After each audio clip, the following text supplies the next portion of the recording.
Good afternoon, everyone.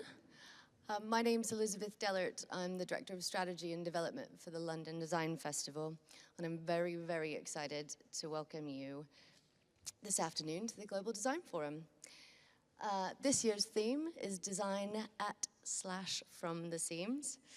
And this is basically a reflection on the interconnectedness of working practices these days and how we're also reliant on collaboration, and it's at these particular points of juncture where fun and interesting creative things happen. Reflecting on this spirit, the 2025 program is guest curated by lovely Samta Nadeem in partnership with our curatorial partners, STIR, a global media house and cultural curatorial agency, championing these intersections specifically across design, architecture, and art. Over the next 3 days, we'll be exploring these intersections of creativity, technology, human imagination, and ethics and plurality. The first day, today, is Cognitive Frontiers, where we've been investigating so far how intelligences collide to redefine possibilities in thought and practice. This session, we're working with the lovely Sony, so they're going to talk you through some of their create more fun initiatives. Be sure to come back. We've got 2 more days. The second day is Speculative Certainties, where we'll be envisioning futures where the unpredictable meets the inevitable in partnership with Lotus.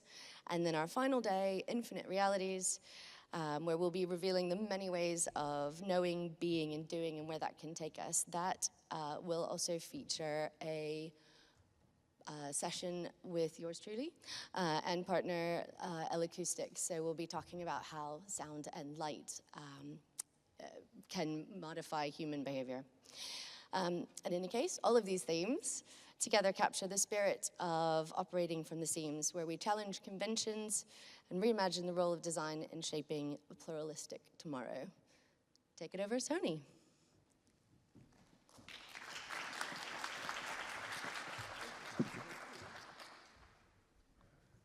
Hello, everybody.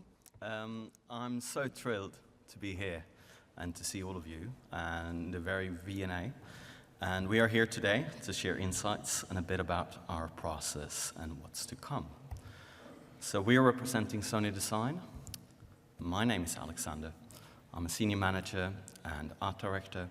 And with me today is my good friend and colleague, Rikke, CMF art director. Hello. So we are both based at Design Center Europe. And Design Center Europe consists of 2 studios. One here in the UK, just outside of London, in Weybridge, and one in the south of Sweden, in Lund, just across the bridge from Copenhagen. And Sony's main design hub is located in Tokyo, together with our headquarters, but we also have 2 other overseas design studios, one in Shanghai, called Design Center China, and one in Singapore, called Design Center Asia. Briefly about the company, Sony has 6 major business areas. You might be quite familiar with some of them: Sony Interactive Entertainment, PlayStation, games, Sony Music, Pictures. You have Sony Corporation and Sony Semiconductor Solutions and Financial Group. And in the very center of this is us, Creative Center. And we are supporting each of this as a creative hub. And this is maybe how many of us got introduced to Sony. For me, it was the Walkman at the back seat of a car, trying to, escape the mundanity of driving down the street before iPads and other tablets existed. But today, maybe the landscape looks a little bit more like this. We expanded our focus to new areas within creative entertainment and services. But our purpose has stayed the same. So we still are working on fulfilling and aligning to fill the world with emotion through the power of creativity and technology. And this is true when we speak about the past, when we speak about the present, and we really want this to be aligned with our future plans and the goals for that. So our purpose stayed the same. Which leads us to one of the topics for today, and the introduction of our creative entertainment vision. It's a vision about the future, and I'm really happy to introduce it to you here today. This project was originally started by Mr. Totoki-san, which was then active as our COO and CFO, but is now our president. And it was really inspired by one of our initiatives called One Day 2050. It was basically the Creative Center, we were tasked to look at the day, how a day could look 2050. So through different narratives, how could a day in the future look like? And with this, we are then backcasting, looking into a more tangible, like a 10-year period ahead. So this sci-fi prototyping was really inspiring, and then let's dial it back a notch. And also, let's look from ideas that are evolving from today as well. So we're trying to find a sweet spot 10 years ahead. And the aim was really to create a vision for Sony as a technology-driven creative entertainment company going ahead. And to pursue this goal, we have a process where we conducted interviews, a wide range of internal and external reports and experts, and we really had this ideation and vision making and concept creation. And the resulting vision is our creative infinite realities. And it's really about expressing our aspiration to seamlessly connect the physical and the virtual world. And it's all about delivering emotional experiences and really in the heart, focus on creators. And I would like to show you a preview of that vision here today. How far will imagination carry us? Farther than we can see. The limits, there aren't any. Not in time, not in space, not here. We're free, free as anything, free to dream and create. Colors you can almost touch, lights that dance in the dark, sounds you can feel in your bones. It's like magic, real magic. It gets under your skin, stirs something deep inside, and just like that, new stories start to spill out. Those stories, that fire inside us, it's catching, it's gonna leap, bound over the tangible, the digital, into realms untrodden, unimagined, beyond the edges of our little worlds, and into places no one's dreamed of yet. We're linking arms with every story out there, making them deeper, richer, something you can feel. They call it Kondo, that feeling. It's that drum in your chest. Because these dreams, they're not just ours. We're passing them on, handing them down toward a future that thrums with heart. Together, into the endless possibilities of Kondo. Create infinite realities. So, create infinite realities, what does that mean? It's our vision, Sony's vision of the future, and it's explained through 3 stories. So 10 years from now, we envisioned a multi-layered world where physical and virtual realities overlap without boundaries. And if Sony could fill the world with Kondo, with emotions, what kind of value could we deliver? And to explore this question, we conducted a prototyping exercise, envisioning through the lens of Sony's creativity and technology, and we present 3 stories as a possible future.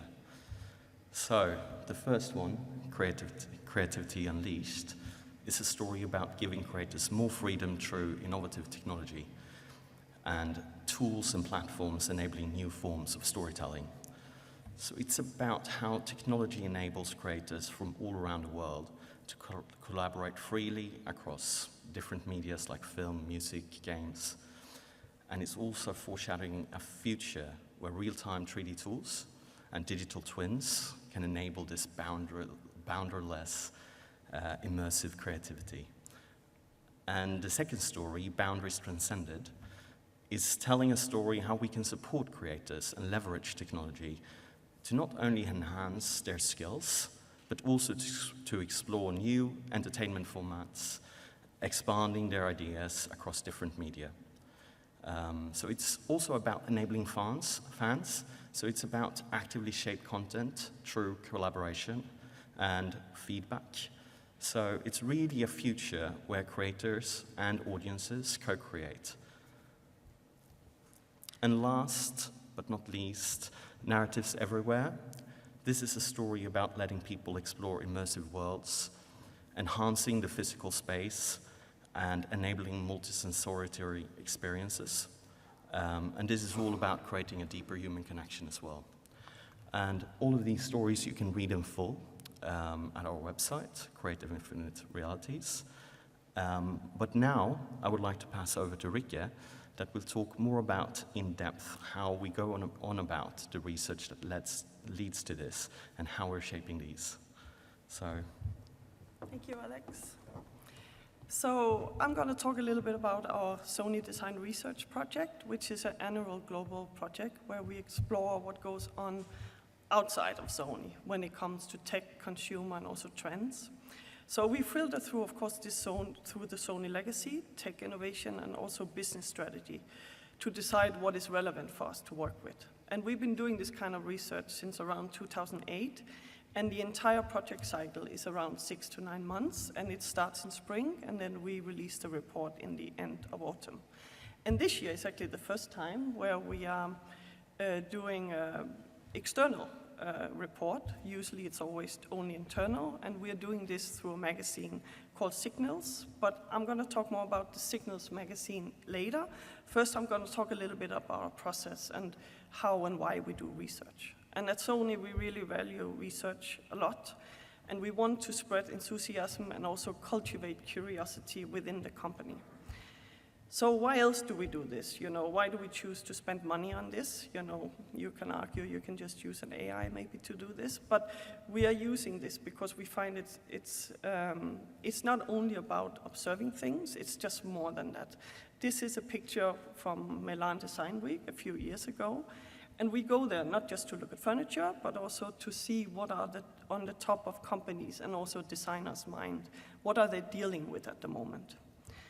And we bring all these observations back, and we spread this knowledge internally. And we do this in many different ways. The picture is here from the Milan studio of the legendary architect Michele Di Lucchi, where we met the art director and head of research a few years back. And this interview then later resulted in an article that we published in our internal website. Curiosity is one of Sony's core values, and we see this kind of research as a way to cultivate culture internally. The enthusiasm of people and the designers involved in these projects are spreading across the company. But we also share the practical examples of how other companies and individuals are encouraging curiosity. The picture here is from the Moonwalkers, which is an exhibition from the Light Room in London a few years back, where Tom Hanks is narrating the moon landing stories of the Apollo program. And the exhibition is using entertainment to transmit knowledge and to inspire curiosity. And even though the space was really large, they still managed to create a really intimate feeling in the exhibition that also includes the dreams of the current astronauts. By involving many of the designers in this research, they become part of the strategy and also part of the strategy discussions. They understand where the strategy comes from, but they will also have understanding deeper later when they're working on specific products. But the challenge is, of course, to transmit this to other colleagues who do not participate in this research. But we try to solve this by having different people joining the research team at different times. And this picture shows two of my colleagues trying out the Avicii mixing desk in the Avicii experience in Stockholm last year. The research project also opens up to involve other people from inside our organization to where we get a broader look into things from different points of view. We build connections. Sony is a really big company, so we build connections between people across the company. that can be, of course, very useful in future. So here the picture is kind of, you know, when you spend days together on these trips, very long days, you're sometimes stuck in the taxi, and that's where you actually, all the connections is happening between our colleagues. We also build external networks by contacting media and talking to many types of individuals from different types of companies and institutions. We extend our connections just as they're extending theirs. This is a picture from the marketing agency Dentsu Creative in Portugal, and where we interviewed Jill, who is the creative director. And our research topics a few years back was how creatives use AI in their processes. And Jill told us about the decisions to use Midjourney as a partner instead of an artist to create their posters for the music festival. So that's why we do field research. So how is it done? You know, a lot of desktop research, of course, but also things collected over the years through trend agencies, news channels, and social media platforms, and personal connections, of course. We collect information and build cases for specific destinations. We do not have, of course, endless resources, so we need to be really specific and find the crème de la crème. So this image is from the Museum La Machine d'Ile from last year's research in Nantes, focusing on entertainment, which is, of course, our big strategy, as Alex explained. And this city was very much selected because of this museum and its magical mechanical creatures. Talking to people is, of course, a big part of the project. When contact people, we start building relationships, and that's also why it's really important how to conduct the interviews, etc., that it's the people who is part of the whole process. And it's not so hard to, reaching out to the people is not so hard. Most people actually really enjoy talking about their passions. And during the interviews, of course, we document everything and share the roles, etc. And here is an example of our interview with Audrey Large, freshly graduated from Eindhoven Design Academy. We met her back in 2018 to talk about her graduation project. And she's now showing her 3D works all over the world in various galleries. We also test out a lot of things. Here we're exploring the battle card in Nantes during last year's field research. We also push for the discussion part. That's the most profound part, is how to analyze all these informations. And there are many levels of these discussions and workshops, and they're all important to collect and share back our thoughts daily with images, drawings, short text, keep the conversation going. And this is an example of last year when we had a floor-based workshop in the lobby of Barbican in London to keep it fresh and keep it going. The outcome of the research has been shared in different ways over the many years, but always in the shape of a report, printed or via a website that we are creating internally. And what you see here is an animation from the opening page of our 2023 report website, and the title was Refocused Agency, and it talks about how we take control, collaborate, and find new focus moving forward, using technologies that can enhance our human potential. Up until last year, the report has always been internal, accessible to all Sony employees, and presented to all kinds of organizations like R&D, software development, site management, and of course also design. And here you see the opening page of our 2022 report website. The title was The Balancing Act, and it talks about how we carefully can develop futuristic systems to build better balance tomorrow. In 2021, the report was based on sci-fi prototyping, which Alex quickly touched upon, and it's backed up by sci-fi novels, where each novel dealt with a specific topic like identity, work, health, and love, and it was all set in the year of 2050. Last year was the first time we went public with the report. This was done in the shape of a magazine with collaboration with Wired Japan, and it was then published in the end of November last year. And here you see the cover title, Transmedia Entertainment, which is currently, of course, a major trend in the world. So transmedia storytelling is an innovative approach that involves presenting a single intellectual property across various media forms, such as films, video games, interactive experiences. Each medium uniquely contributes to the overall narrative, creating a rich and unifying entertainment experience for the audience. It's not a new trend. It was very much part of the 90s, but it's evolving and becoming stronger. The publication contains a series of topic-based articles based on interviews we conducted, plus 5 more in-depth interviews, articles like with Liam Young, speculative sci-fi world builder, Shi-Hei Ling, manga editor, Simon Stollenhag, artist whose images are being turned into the Netflix film The Electric State, and Daniel Pepperman, composer of the score of the latest Spider-Man movie. And our opening interview with Takeshi Yamataki, director of the latest Godzilla movie, together with Sony's head of creative center, Ishii-san. We conducted for this magazine field research in 6 regions: North America, Europe and the Middle East, Southeast Asia, China and Japan, to investigate the latest entertainment trends. From the EU research runs France's largest ship-building city and the birthplace of Jules Verne, who is known for his sci-fi fiction works. La Machines d'Île is this art project inspired by Verne himself, featuring mechanical animals and vehicles.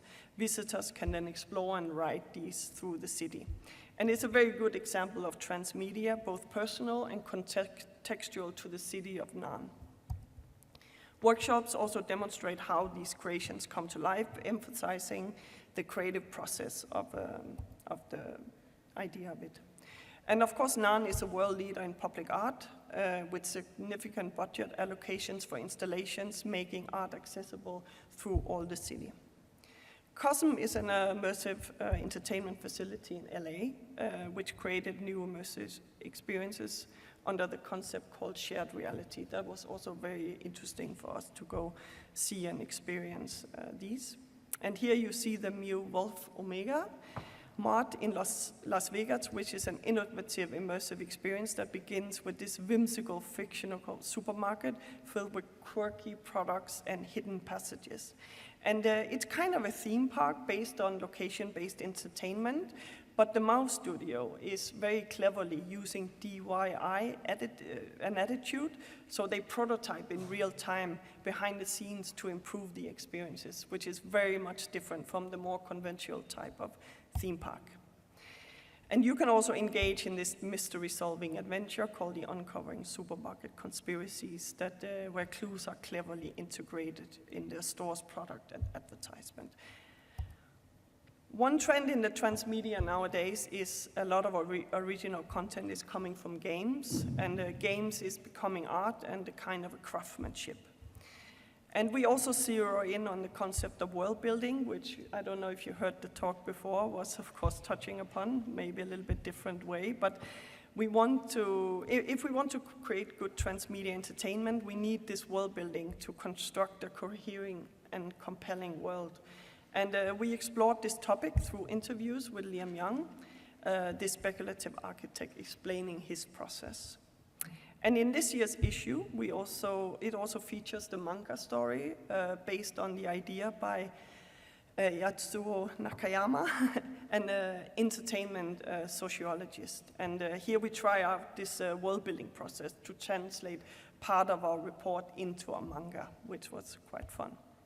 So sustainable design is our theme, current theme that we're working on, and that's under the umbrella still of creativity, entertainment, and also technology. So we, the creative research team, we're asking the question, how do we continuously and creatively engage people in environmental sustainability in the time of climate fatigue? The main title of the magazine is gonna be How to Act Today as a Future Ancestor. And the question at the heart of this research is, when future generations will look back, will they call us good ancestors? Rather than aiming for perfection, we focus on becoming decent ancestors through joyful actions, embedding sustainability into our daily lives and through entertainment. The theme guides not just storytelling, but also our approach to material choices, colors, and also sensorial design. And one of the key interviews will be with Brian Eno, a visionary pushing forward unconventional creativity in the areas of ambient music and generative art. And he's been very active as an activist since before environmental issues became part of our daily lives, as they are today. And the English edition of the magazine will be released later this year in Senior. So if you're interested to hear more, please follow us on Instagram. And that will lead me to hand over to Alex, who's going to explain a little bit more in depth further research project where we're working more hands-on with color and material in this kind of digital space. Thank you. Thank you. So now it's my task to talk a little bit about our CMF framework. And the CMF framework serves basically as a versatile and dynamic tool for creative inspiration. So Rikke really touched upon, what lays ahead and the foundation for our research.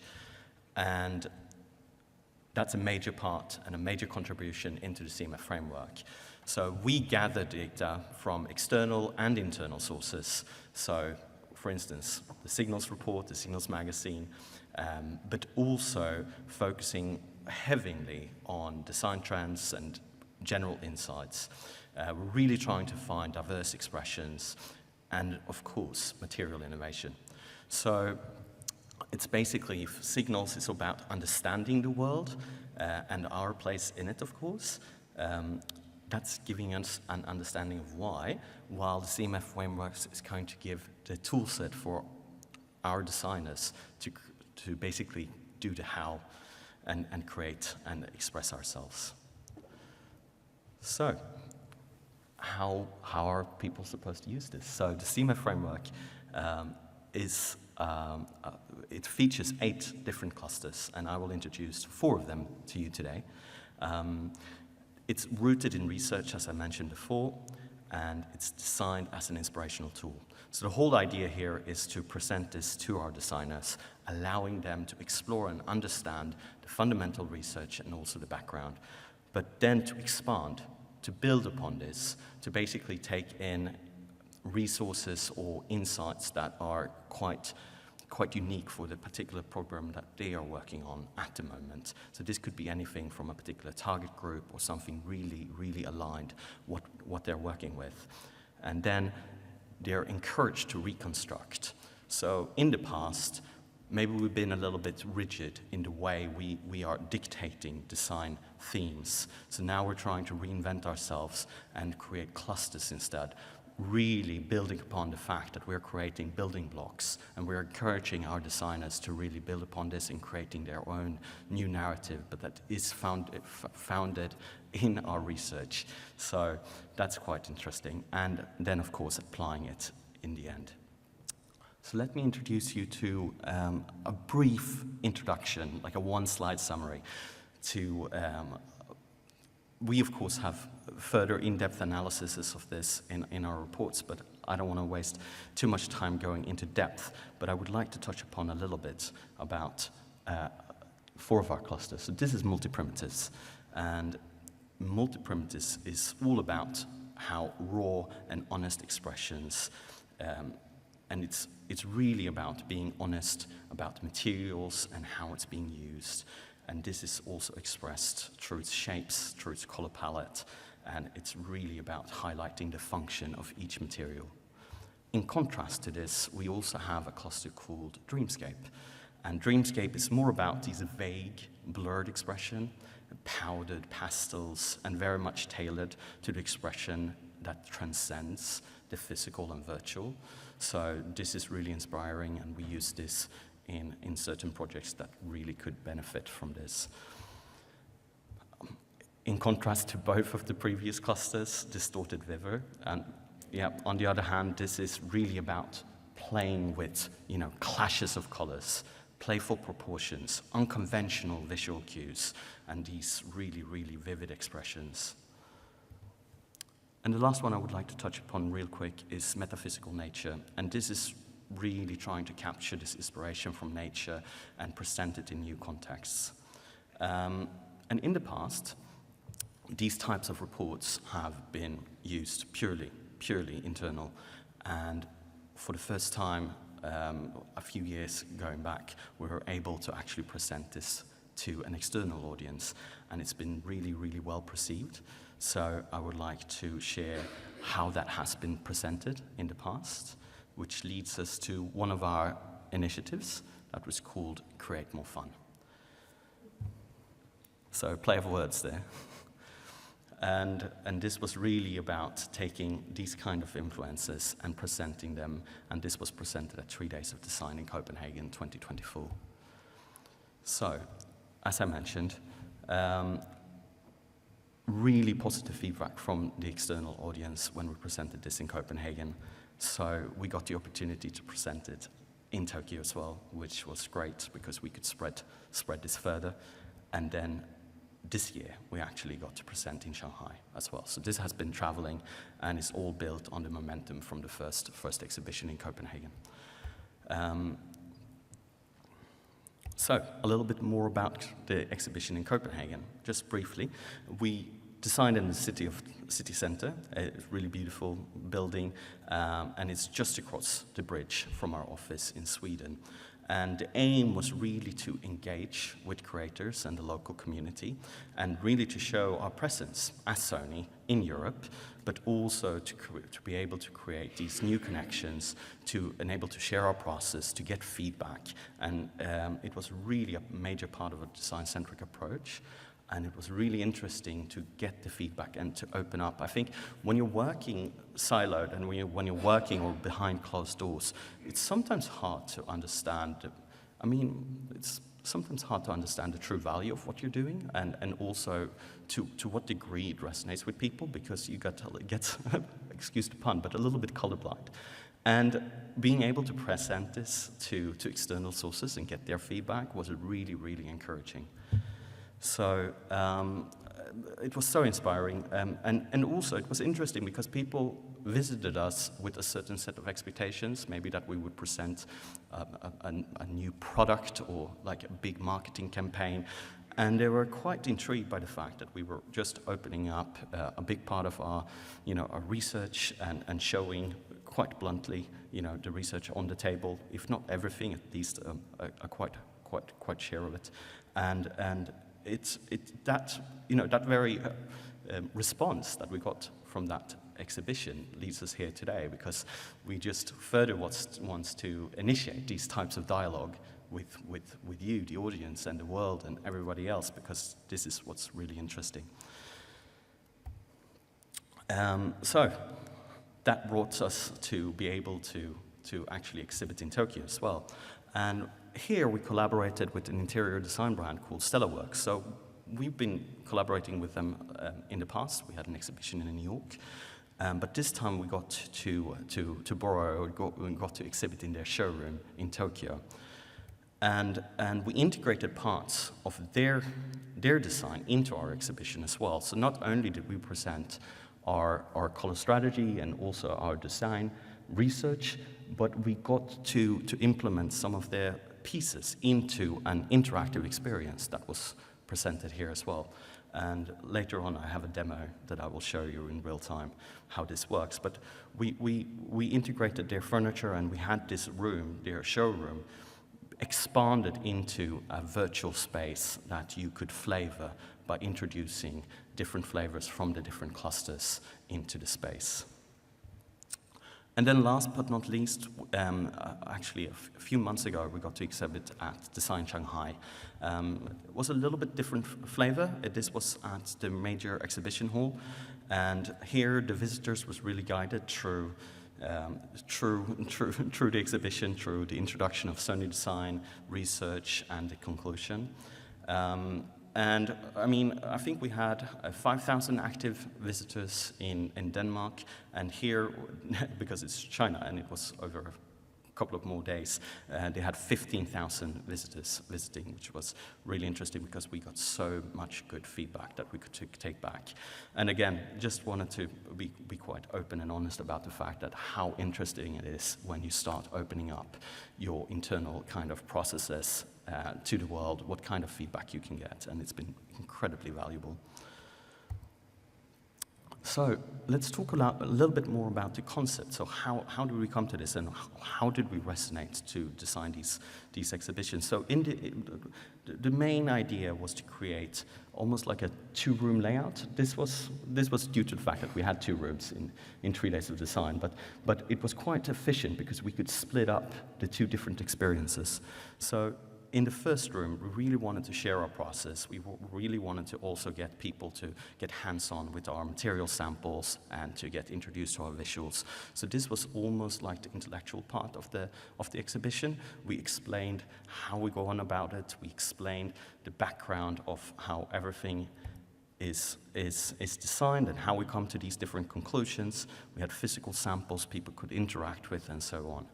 But we also wanted to leave the audience and the visitors with something, not saying that the first one isn't emotional, but something that's truly interactive and that really tickles, you know, your imagination. And we wanted to enable everybody, independent in who they are, to be able to interact and play with our material, hence the word create more fun. We wanted people to really engage with what we created.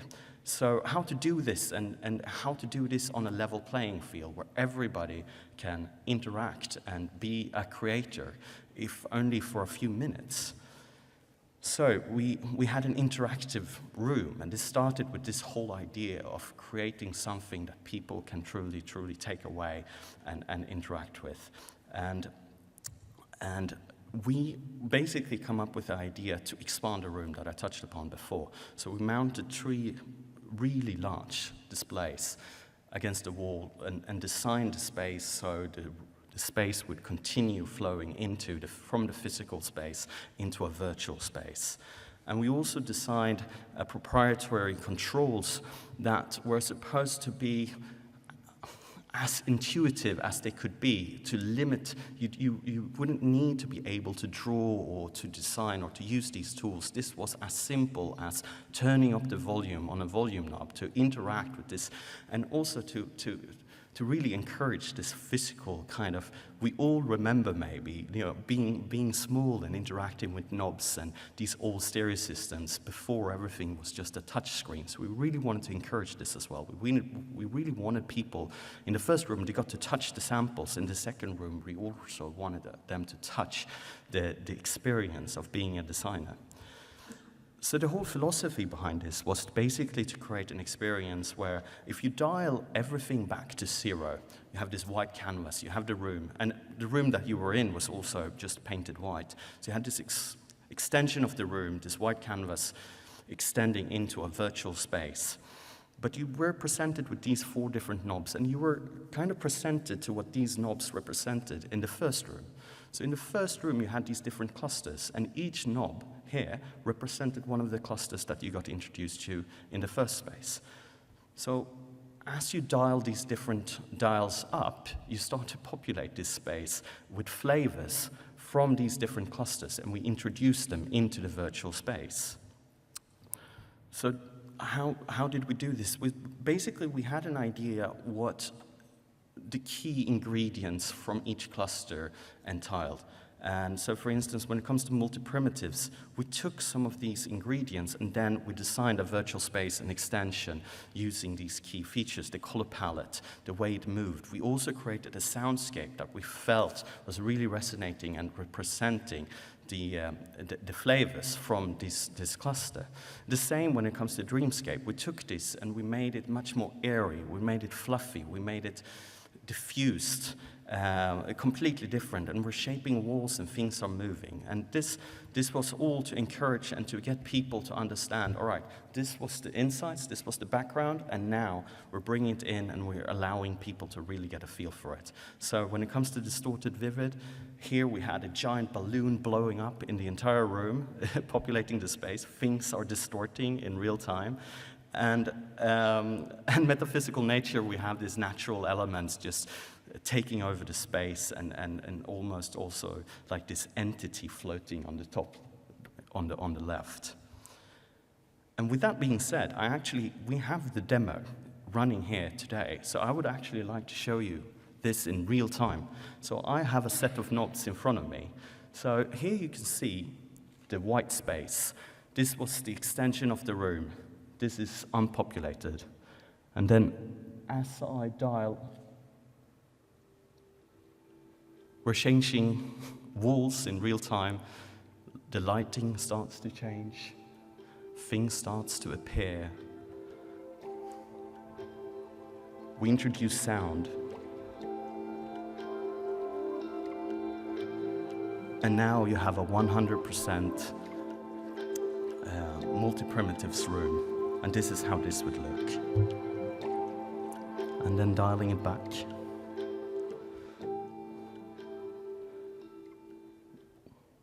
We're going back to the white space. And now I'm introducing you to Dreamscape. And this is all, depending on how fast you dial, you can control this. So you can really get a feel for how things are changing in real time.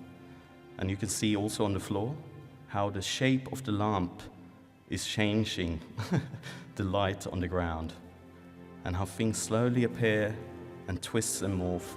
And we consciously have different objects changing in different ways. So some things are appearing, some things are morphing, others are popping up and moving and appearing.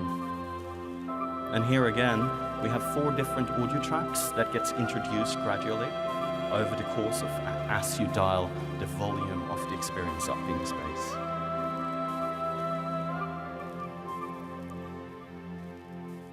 And if you dial this up really fast, look at the curtain. Whoop. So a little neat feature, a little physics there. So, and then distorted vivid. Here we have playful proportions, distorted elements, and then we're just blowing up this giant balloon in the room as well. Why not? All right, so, but let me just quickly show you then, all right, so this was like if you go 0 to 100 per cluster. So, let's start to mix things up. Let's blend this metal ball with the inflatable ball. What happens then? Well, it becomes a giant inflatable ball. Let's make it float. Why not? And as you can see, the whole idea, I was told, because I tend to try to make things perfect, I was told to stop trying to make it perfect. Encourage, unexpected consequences. This is all about having fun. It's all about creating something new. So it might look a little bit weird sometimes, but that's also the power of creativity, to be able to create. And as you can hear, all the different sounds are also seamlessly integrating. So yeah, I just wanted to take the opportunity here to share this project and a little bit about our thinking and how it works. And also, if time allows, I would love for you to try it out afterwards, since we have it set up. So let me dial everything back to 0. And now we're back to a white space. All right.